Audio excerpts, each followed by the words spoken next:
Seeing the results of no-till farming takes time. R.N. Hopper farms with his dad Ronnie in Petersburg, Texas. They haven't plowed their fields in over 6 years. They can see a quality difference. This farm is a no-till farm, which means that we never plow it. We've been transitioning it into no-till since the summer of 2006. Probably the last tillage that was done here was done in certain areas in about 2008.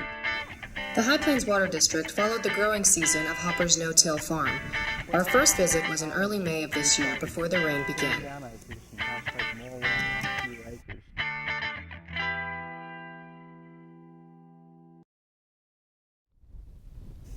There are 480 acres of this section under a pivot. Residue beds the field, which helps retain soil moisture even with the past 3 years' drought conditions.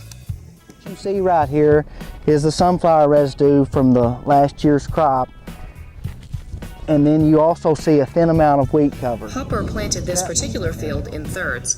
1/3 was planted in early season corn, 1/3 was planted in late season corn, and 1/3 was planted in cotton. Because of the high residue cover in the field, soil moisture was present even before it started raining in late May. At this time in the season, Hopper's farms had received between 3/10 and 8/10 of rain since January 1.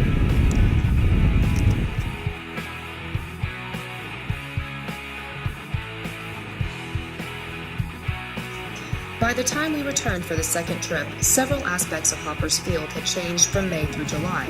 It had rained about 11 inches since early May. The corn was over 5 feet tall and had already tasseled. The cotton was in healthy condition despite the wetter conditions, and the high residue on the surface had even better soil moisture holding capacity. We probably lost our opportunity for really top yields on the cotton because of the thin population, but hopefully we're blessed to not have to put a lot of utilities and water in it, so it's not a bad trade. And the corn has greatly benefited from the extra rain. At this point in the growing season, Hopper had only applied about 3 inches of water to the corn crop, which would have had about 14 inches had it been a drier year by this time. We haven't done just a whole lot of irrigation here. In fact, ironically, the primary reason that we've irrigated this crop is to get out fertilizer. So we've made 4 trips with fertilizer. Ideal temperatures and humid conditions have helped push the corn into a great last stretch of the season. While the cotton is smaller in size, it still remains healthy for this crop season. The nice thing about growing corn is corn always responds positively to input. It is important to not turn off the water too early to prevent kernels from shrinking, RN says. In the next 10 days, RN says the water use on the corn will drop significantly. Seed size, as I said, is, I believe, one of the largest components of yield. As the season is wrapping up for corn, cotton has a little more ways to go. Because of the high residue on the ground, cooler temperatures cause a greater chance of verticillium and wilt. On the irrigation side, RN says there hasn't been much water applied. We have put very little water on this cotton. I'm going to say, since it was planted, we've probably put 1.5 inches. RN says the greatest benefit of no-till farming is improved soil structure. A high concentration of earthworms, which you see here, indicates the soil is healthy and full of organic matter.